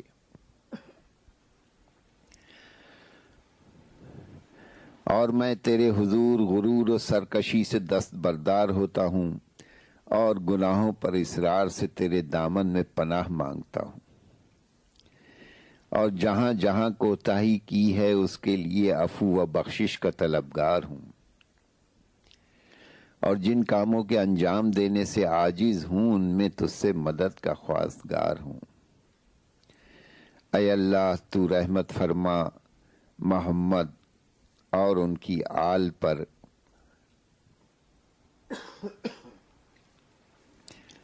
اور تیرے جو جو حقوق میرے ذمے عائد ہوتے ہیں انہیں بخش دے،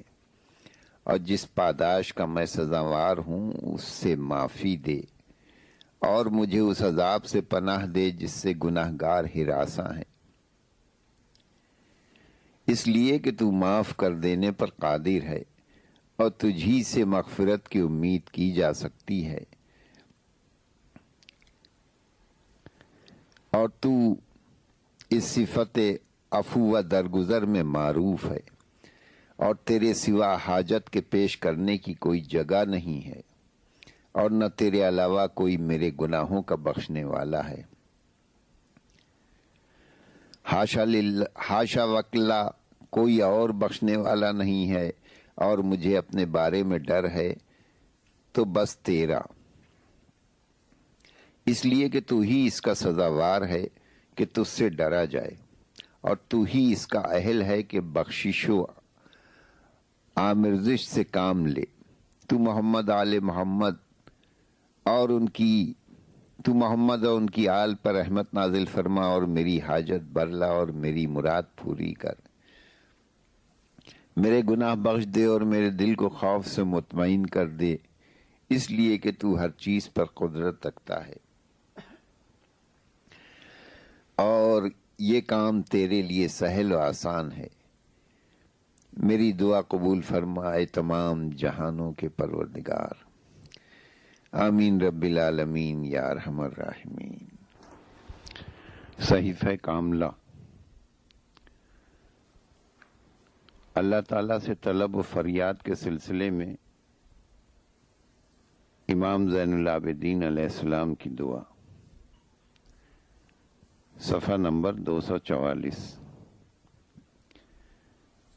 اے اللہ، میں پورے خلوص کے ساتھ دوسروں سے منہ موڑ کر تجھ سے لو لگائے ہوں اور ہمہ تیری طرف متوجہ ہوں، اور اس شخص سے جو خود تیری عطا و بخشش کا محتاج ہے منہ پھیر لیا ہے، اور اس شخص سے جو تیرے فضل و احسان سے بے نیاز نہیں ہے سوال کا رخ موڑ لیا ہے، اور اس نتیجے پر پہنچا ہوں کہ محتاج کا محتاج سے مانگنا سراسر سمجھ بوجھ کی سبکی اور عقل کی گمراہی ہے. کیونکہ اے میرے اللہ، میں نے بہت سے ایسے لوگوں کو دیکھا ہے جو تجھے چھوڑ کر دوسروں کے ذریعے عزت کے طلبگار ہوئے تو وہ ذلیل و رسوا ہوئے، اور دوسروں سے نعمت و دولت کے خواہش مند ہوئے تو فقیر و نادار ہی رہے، اور بلندی کا قصد کیا تو پستی پر جا گرے. لہذا ان جیسوں کو دیکھنے سے ایک دور اندیش کی دور اندیشی بالکل برمحل ہے کہ عبرت کے نتیجے میں اسے توفیق حاصل ہوئی اور اس کے صحیح انتخاب نے اسے سیدھا راستہ دکھایا. جب حقیقت یہی ہے تو پھر اے میرے مالک، تو ہی میرے سوال کا مرجع ہے، نہ وہ جس سے سوال کیا جاتا ہے، اور تو ہی میرا حاجت روا ہے، نہ وہ جس سے حاجت طلب کی جاتی ہے. اور ان تمام لوگوں سے پہلے جنہیں پکارا جاتا ہے تو میری دعا کے لیے مخصوص ہے، اور میری امید میں تیرا کوئی شریک نہیں ہے، اور میری دعا میں تیرا کوئی ہم پایا نہیں ہے، اور میری آواز تیرے ساتھ کسی اور کو شریک نہیں کرتی. اے اللہ، عدد کی یکتائی، قدرت کاملہ کی کار فرمائی اور کمال قوت و توانائی اور تمام رفعت و سر بلندی تیرے لیے ہے، اور تیرے علاوہ جو ہے وہ اپنی زندگی میں تیرے رحم و کرم کا محتاج، اپنے امور میں درماندہ اور اپنے مقام پر بے بس و لاچار ہے، جس کے حالات گوناگوں ہیں اور ایک حالت سے دوسری حالت کی طرف پلٹتا رہتا ہے. تو مانند و ہمسر سے بلند تر اور مثل و نظیر سے بالا تر ہے. تو پاک ہے، تیرے علاوہ کوئی معبود نہیں. امام علیہ السلام کی یہ دعا خلوص اعتماد، توکل علی اللہ اور اسی کی حاجت روا و مرکز سوال اور اسی کو حاجت روا و مرکز سوال قرار دینے کے سلسلے میں ہے. خلوص توکل و اعتماد کا تقاضا یہ ہے کہ دوسرے آستانوں سے منہ موڑ کر صرف اسی سے لو لگائی جائے اور اسی کے سامنے دامن سوال پھیلایا جائے، اور کسی حالت میں بھی دوسرے سے سوال نہ کیا جائے تاکہ عزت و وقار محفوظ اور شرافت نفس برقرار رہے. اس لیے کہ جب انسان اپنے ایسوں سے احتیاج وابستہ نہیں کرتا تو وہ اپنے نفس میں سنگینی و وقار اور اپنے کو ایک باعزت و پرسکون فضا میں محسوس کرتا ہے، جہاں نہ دل و دماغ پر دباؤ، نہ قلب و ضمیر پر بوجھ، نہ احساسات مجروح، نہ خیالات پراگندہ، نہ ہاتھوں میں احسان مندی کی بوجھل ہتھ کڑیاں. اور نہ دوسروں کی تفوق پسندانہ ذہنیت کے مقابلے میں احساس کمتری ہوتا ہے۔ اور پھر یہی کیا ضروری ہے کہ مانگنے سے کچھ مل بھی جائے، جبکہ اکثر جگہوں سے ناکامی، دل شکستگی اور مایوسی کے سوا کچھ حاصل نہیں ہوتا۔ اگر عقل و بصیرت سے کام لیا جائے تو اسی نتیجے پر بآسانی پہنچا جا سکتا ہے کہ جو خود دوسروں کی مددگاری کا محتاج ہو وہ کسی اور کی احتیاج کا مداوع کیا کر سکتا ہے، اور اگر کر سکتا ہوتا تو پہلے اپنے دامن سے احتیاج کے دھبے دور کرتا، پھر دوسروں کی احتیاج رفع کرتا۔ اور جب مانگنا ہی ہے تو پھر اسی سے کیوں نہ مانگا جائے جس سے یہ مانگتا ہے، اور اسی کے سامنے ہاتھ کیوں نہ پھیلایا جائے جو اس سے زیادہ کریم، سخی، غنی اور حاجت روا ہے اور با اختیار ہے، اور جبکہ وہ بھی اس جیسا محتاج ہے، تو پھر محتاج سے حاجت براری کی کیا امید اور زمین شور سے رویدگی کی کیا توقع ہو سکتی ہے؟ اللہ تعالیٰ نے اس سے زیادہ کم عقل دوسرا پیدا ہی نہیں کیا جو اپنے ایسے مانگنے والے سے غنا و ثروت کی توقع رکھتا ہو۔ بہرحال جو اللہ تعالیٰ کے علاوہ دوسروں سے بے نیازی کا خواہاں، جاہ و حشم کا طالب ہوتا ہے، وہ ہمیشہ ذلت و خواری میں مبتلا، اطمینان و یکسوئی سے محروم اور حقیقی ثروت و غنا سے تہی دامن رہتا ہے۔ چنانچہ حدیث قدسی میں وارد ہوا ہے، میں نے عزت کو اپنی خدمت سے وابستہ کیا ہے، اور لوگ اسے شاہی دربار داری میں ڈھونڈتے ہیں جو انہیں حاصل نہیں ہوتی، اور میں نے دولت مندی کو قناعت میں قرار دیا ہے، اور لوگ اسے مال کی فراہمی میں تلاش کرتے ہیں جو انہیں نصیب نہیں ہوتی۔ خداوند عالم ہر شخص کو اس کے ظرف و وسعت کے لحاظ سے اپنی مصلحت و مشیت کے اعتبار سے دیتا ہے، اور وہی ہر بخشش و عطا کا سرچشمہ اور ہر رفعت و سربلندی کا منبع ہے، اور دوسرے کو اس صفت میں اس کا شریک قرار دینا اس کے فضل و احسان اور ربوبیت کو ناقص و ناتمام سمجھنا ہے۔ اس کے نتیجے میں خداوند عالم ایسے لوگوں کو انہی کے حوالے کر دیتا ہے جنہیں وہ اپنا حاجت روا و قبلہ مقصود سمجھتے ہیں، اور یہ اللہ تعالیٰ کی بخشش و عطا سے محرومی خود انہی کے پیدا کردہ اسباب کا نتیجہ ہوتی ہے، ورنہ اس کی نعمتیں اور بخشائشیں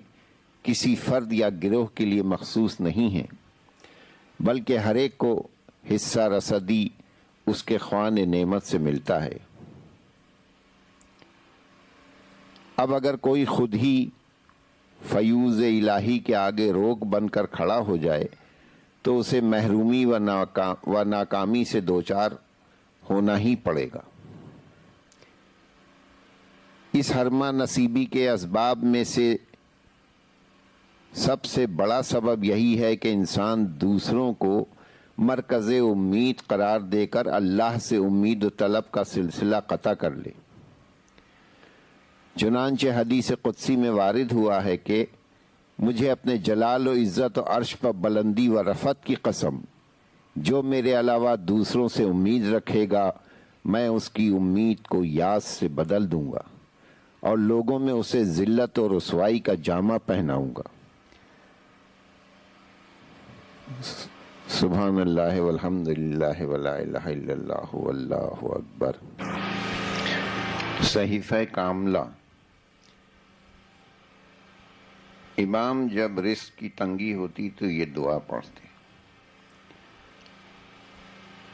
اے اللہ تو نے رزق کے بارے میں بے یقینی سے اور زندگی کے بارے میں طول عمل سے ہماری آزمائش کی ہے، یہاں تک کہ ہم ان سے رزق طلب کرنے لگے جو تجھ سے رزق پانے والے ہیں، اور عمر رسیدہ لوگوں کی عمریں دیکھ کر ہم بھی درازی عمر کی آرزویں کرنے لگے۔ اے اللہ، محمد و ان کی آل پر رحمت نازل فرما اور ہمیں ایسا پختہ یقین عطا کر جس کے ذریعے تو ہمیں طلب و جستجو کی زحمت سے بچا لے،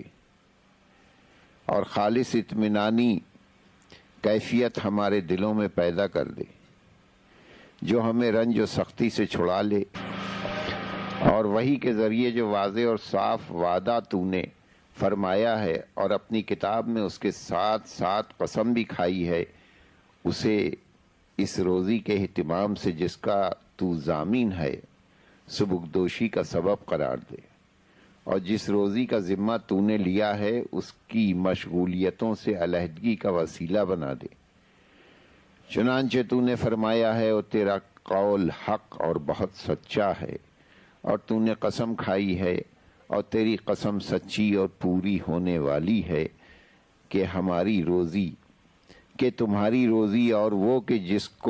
جس کا تم سے وعدہ کیا جاتا ہے آسمان میں ہے۔ پھر تیرا ارشاد ہے، زمین و آسمان کے مالک کی قسم، یہ امر یقینی و قطعی ہے جیسے کہ تم بول رہے ہو۔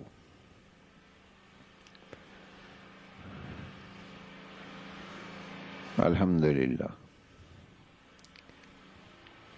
وہ رازق و مربی جو شکم مادر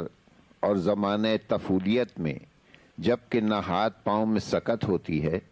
اور نہ اکتساب رزق پر قدرت، نہ کار و کسب کا شعور ہوتا ہے اور نہ ذرائع معیشت پر اطلاع، تو اس اللہ نے محبت و شفقت یعنی والدین کے سائے میں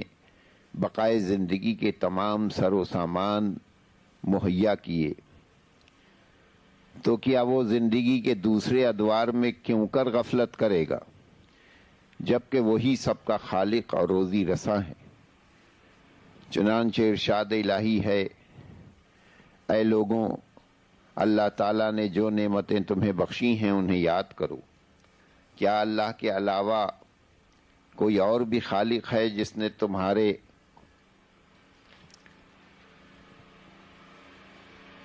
لیے آسمان و زمین سے رزق مہیا کیا ہے؟ لیکن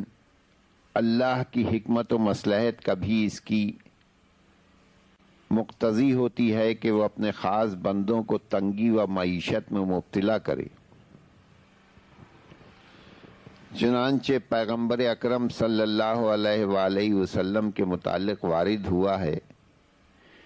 کہ کرسنگی کی وجہ سے اپنے پیٹ پر پتھر باندھ لیتے تھے اور فرمایا کرتے تھے کہ مجھے یہی پسند ہے کہ ایک دن سیر ہوں اور ایک دن بھوکا رہوں۔ اسی طرح حضرت ایوب علیہ السلام تنگی و معیشت میں مبتلا ہوئے، حالانکہ وہ اپنے زمانے میں بڑے مالدار شمار ہوتے تھے۔ زمین تھی، باغات تھے، بار برداری کے لیے 3000 اونٹ، 500 گدھے اور کھیتی باڑی کے لیے 1000 بیل،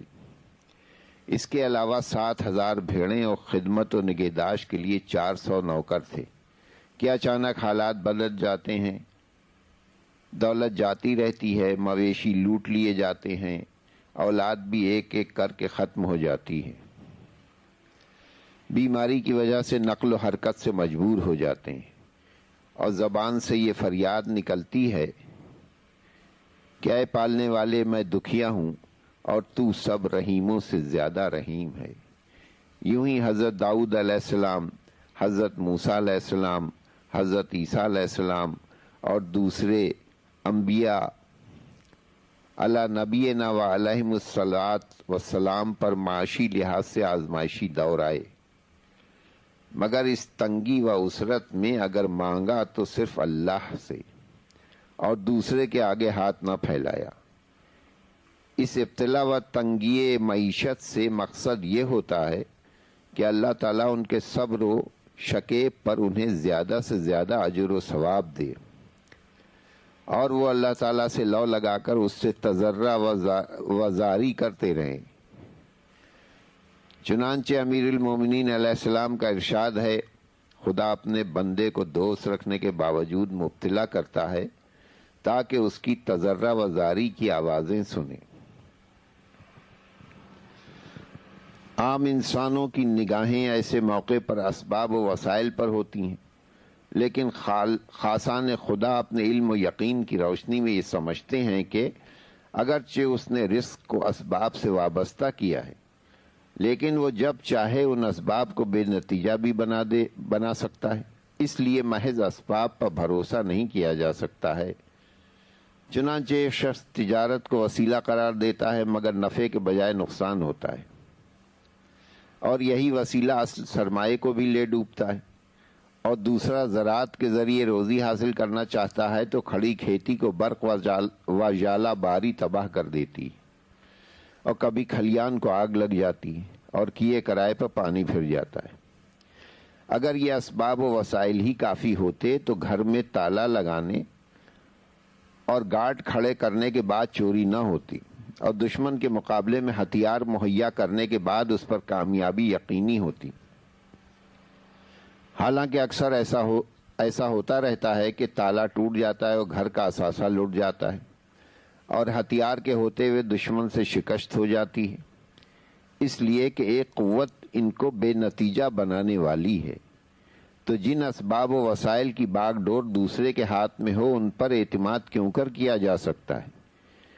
یہ تو اسی وقت نتیجہ خیز ثابت ہو سکتے ہیں جب اللہ تعالیٰ کی مشیت بھی کار فرما ہو۔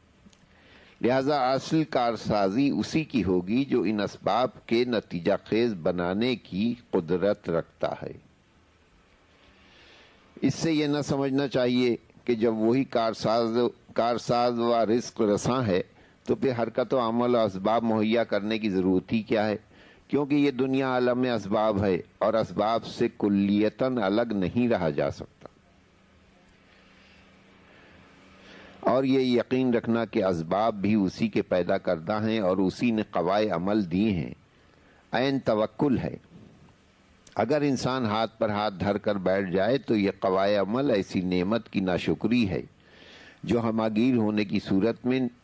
نظم عالم کی تباہی کا باعث ہے۔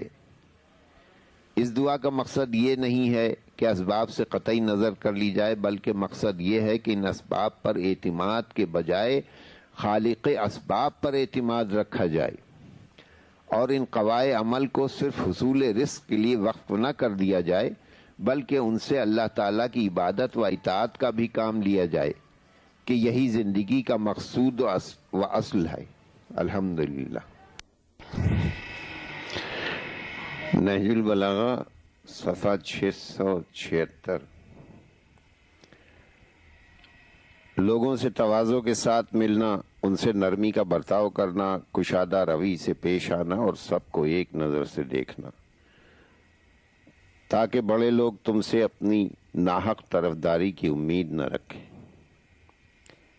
اور چھوٹے لوگ تمہارے عدل و انصاف سے ان بڑوں کے مقابلے میں نا امید نہ ہو جائیں، کیونکہ اے اللہ کے بندوں، اللہ تمہارے چھوٹے بڑے کھلے ڈھکے اعمال کی تم سے باز پرس کرے گا، اور اس کے بعد اگر وہ عذاب کرے تو یہ تمہارے خود ظلم کا نتیجہ ہے، اور اگر وہ معاف کر دے تو وہ اس کے کرم کا تقاضا ہے۔ خدا کے بندوں، تمہیں جاننا چاہیے کہ پرہیزگاروں نے جانے والی دنیا اور آنے والی آخرت دونوں کے فائدے اٹھائے۔ وہ دنیا والوں کے ساتھ ان کی دنیا میں شریک رہے، مگر دنیا دار ان کی آخرت میں حصہ نہ لے سکے۔ وہ دنیا میں بہترین طریقے پر رہے اور اچھے سے اچھا کھایا، اور اس طرح وہ ان تمام چیزوں سے بہرہ یاب ہوئے جو عیش پسند لوگوں کو حاصل تھیں، اور وہ سب کچھ حاصل کیا جو سرکش و متکبر لوگوں کو حاصل تھا۔ پھر وہ منزل مقصود پر پہنچانے والے زاد کا سر و سامان اور نفع کا سودا کر کے دنیا سے روانہ ہوئے۔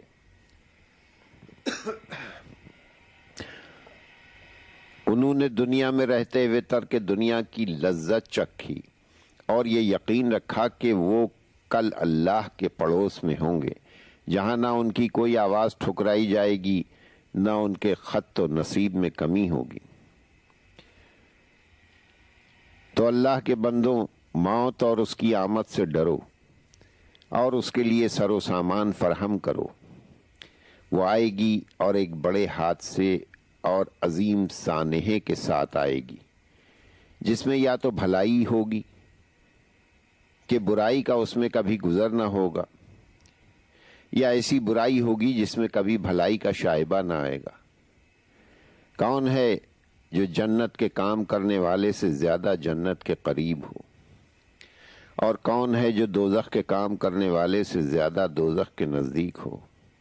تم وہ شکار ہو جس کا موت پیچھا کیے ہوئے ہے۔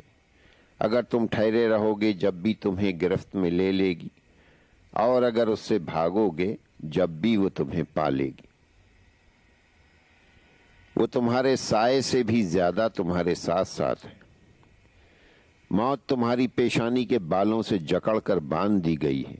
اور دنیا تمہارے عقب سے تہ کی جا رہی ہے۔ لہذا جہنم کی اس آگ سے ڈرو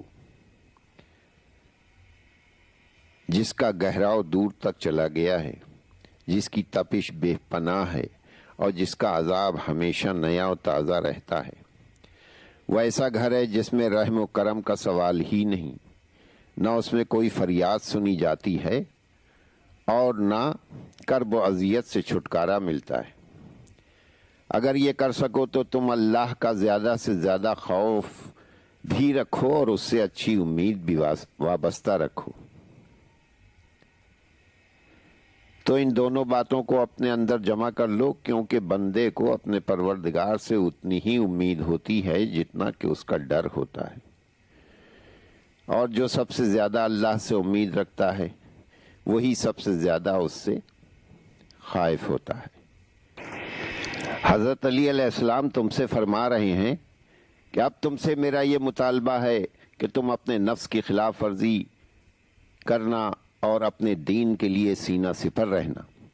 اگرچہ تمہیں زمانے میں ایک ہی گھڑی کا موقع حاصل ہو، اور مخلوقات میں سے کسی کو خوش کرنے کے لیے اللہ کو ناراض نہ کرنا، کیونکہ اوروں کا عوض تو اللہ میں مل سکتا ہے مگر اللہ کی جگہ کوئی نہیں لے سکتا۔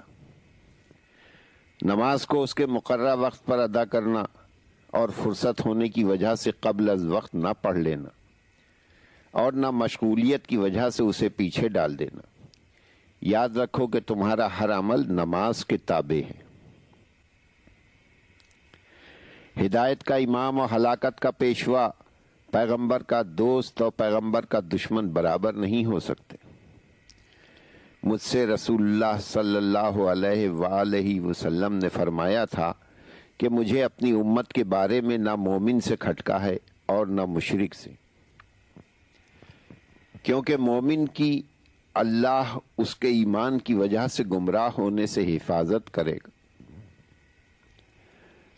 اور مشرک کو اس کے شرک کی وجہ سے ذلیل و خوار کرے گا کہ کوئی اس کی بات پر کان نہ دھرے گا۔ بلکہ مجھے تمہارے لیے ہر اس شخص سے اندیشہ ہے کہ جو دل میں منافق اور زبان سے عالم ہے،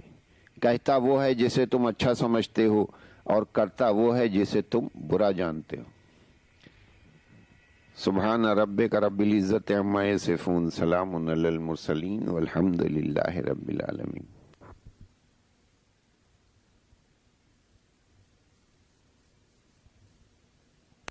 المولا وانا العبد وهل يرحم العبد الا المولى مولاي مولاي انت العزيز وانا الذليل وهل يرحم الذليل الا العزيز مولاي مولاي أنت الخالق وأنا المخلوق وهل يرحم المخلوق إلا الخالق مولاي مولاي أنت المعطي وأنا السائل وهل يرحم السائل إلا المعطي مولایا مولایا انت المغیث وانا المستغیث وهل يرحم المستغیث الا المغیث مولایا مولایا انت الباقی وانا الفانی وهل يرحم الفانی الا الباقی مولایا مولایا انت الدائم وانا الزائل وهل يرحم الزائل الا الدائم مولایا مولایا انت الحی وانا المیت وهل يرحم المیت الا الحی مولایا مولایا انت القوی وانا الضعیف وهل يرحم الضعیف الا القوی مولایا مولایا انت الکبیر وانا الصغیر وهل يرحم الصغیر الا الکبیر مولایا مولایا انت المالک وانا المملوک وهل يرحم المملوک الا المالک اے میرے آقا اے میرے آقا اے میرے مالک، تو آقا ہے اور میں بندہ، اور بندے پر آقا کے سوا کون رحم کھائے گا؟ میرے مولا میرے آقا، تو عزت والا ہے اور میں ذلیل، اور ذلیل پر عزت دار کے علاوہ کون رحم کرے گا؟ میرے مالک تو خالق ہے اور میں مخلوق، اور مخلوق پر خالق کے سوا کون ترس کھائے گا؟ میرے مولا تو عطا کرنے والا ہے اور میں سوالی، اور سائل پر عطا کرنے والے کے علاوہ کون مہربانی کرے گا؟ اے میرے آقا تو فریاد رس ہے اور میں فریادی، اور فریادی پر فریاد رس کے علاوہ کون رحم کرے گا؟ میرے مالک تو باقی ہے اور میں فانی، اور فانی پر دائم و جاوید کے علاوہ کون رحم کرے گا؟ میرے مولا تو زندہ ہے اور میں مردہ، اور مردہ پر زندہ کے سوا کون ترس کھائے گا؟ میرے مالک تو طاقتور ہے اور میں کمزور، اور کمزور پر طاقتور کے علاوہ کون رحم کرے گا؟ میرے مالک تو غنی ہے اور میں تہی دست، اور تہی دست پر غنی کے علاوہ کون رحم کھائے گا؟ میرے آقا تو بڑا ہے اور میں چھوٹا، اور چھوٹے پر بڑے کے سوا کون نظر شفقت کرے گا؟ میرے مولا تو مالک ہے اور میں غلام، اور غلام پر مالک کے سوا کون رحم کرے گا؟ یہ دعا اللہ کی بارگاہ میں تضرع و استرحام کے سلسلے میں ہے، جس میں اللہ تعالیٰ کو اس کے اسماء حسنہ میں سے مختلف ناموں کے ساتھ یاد کیا ہے، اور وہ اسماء جن جن معانی و صفا کے حامل ہیں ان کے مقابلے میں بطور صنعت، طباق و تضاد اپنے لیے ایک اسم کا انتخاب کیا ہے، جیسے مولا کے مقابلے میں عبد، غنی کے مقابلے میں فقیر، باقی کے مقابلے میں فانی وغیرہ۔ یہ انداز خطاب طلب و سوال کے استحقاق پر بھی روشنی ڈالتا ہے۔ اس طرح کہ بندہ اپنے آقا سے اور فقیر غنی سے طلب نہ کرے تو کس سے رحم کی التجا کرے اور کس کے آگے جھولی پھیلائے؟ اور آقا و مالک کے سوا ہو بھی کون سکتا ہے جو اپنے بندے پر شفقت و مہربانی کرے؟ اور غنی کے علاوہ کون ہو سکتا ہے جو فقیر کی بے مائگی کو غنا و خوشحالی سے بدل سکے؟ اس مولا کے مالک و متصرف کے ہیں، یعنی اسے اپنے بندوں پر ہر طرح کا اختیار حاصل ہے، اس لیے وہی حقیقی مالک و مولا ہے۔ نعم المولا و نعم النصیر، نعم الآقا و نعم الوکیل۔ صحیفہ کاملہ صفحہ نمبر 410۔ مورخہ 3 جولائی 2012۔